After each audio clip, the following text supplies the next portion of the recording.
How did a few small Greek city-states stop the largest empire the world had ever seen? The secret wasn't magic. It was a revolutionary way of fighting. The Phalanx. Picture this. The Persian Empire, a superpower stretching across 3 continents. Their armies were massive, a diverse mix of skilled archers, swift cavalry, and their legendary elite infantry, the Immortals. Their strategy was simple but effective. Overwhelm the enemy with sheer numbers and fast, flexible attacks. For the Greeks, facing this juggernaut seemed like an impossible task. They were outnumbered, outfunded, and on the verge of being conquered. But the Greeks had an ace up their sleeve. They didn't try to fight like the Persians. Instead, they perfected a completely different kind of warfare. Their core unit was the hoplite, a heavily armored citizen soldier. These weren't nimble skirmishers. They were walking tanks, covered in bronze armor and carrying a large, heavy shield. When these hoplites stood together, they formed the Phalanx. Imagine a wall of men, packed shoulder to shoulder, their shields overlapping to create an almost impenetrable barrier of bronze and wood. Sticking out from this wall was a forest of long, deadly spears. The Phalanx wasn't fast, and it couldn't turn on a dime. But from the front, it was a steamroller of destruction. This combination of shield and spear was the Phalanx's genius. The massive round shield, called a hoplon, protected not just the man holding it, but also the man to his left. This created a powerful sense of unity and mutual defense. Meanwhile, their long spears, called dories, could be up to 9 feet long. This meant the Greeks could stab and kill Persian soldiers before they could even get close enough to swing their own swords. The Persians' light armor and wicker shields offered little protection against these deadly spear points. But the Greeks were smart. They knew the Phalanx had a weakness: its flanks.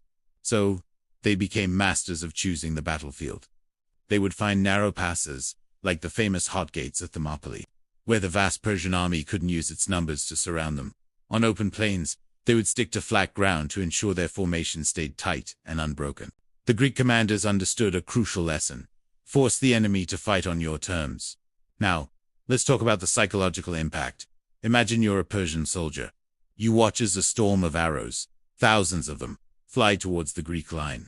But instead of seeing men fall, you just hear a loud clatter as the arrows bounce harmlessly off a wall of bronze shields and helmets.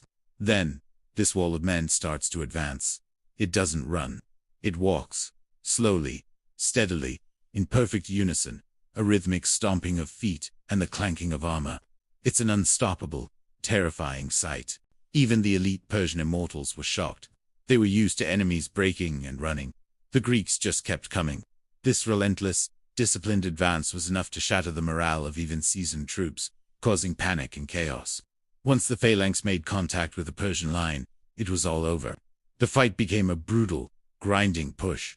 The Greeks used their shields to shove the enemy back, while the men in the ranks behind them added their weight, literally pushing the whole formation forward. Persian soldiers, who were equipped for mobility and skirmishing, were completely outmatched in this close-quarters brawl. They were trapped, unable to maneuver, and systematically cut down by the disciplined Greek hoplites. In a phalanx, every man fought as part of a team, protecting his neighbor and relying on the man behind him. It was the ultimate expression of teamwork in combat. The results speak for themselves.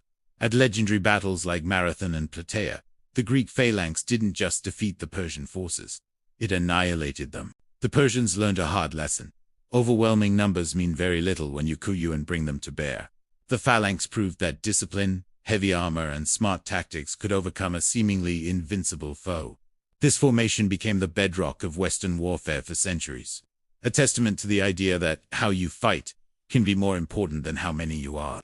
Thanks for watching. If you enjoyed this dive into ancient military history, be sure to like the video and subscribe for more. See you next time.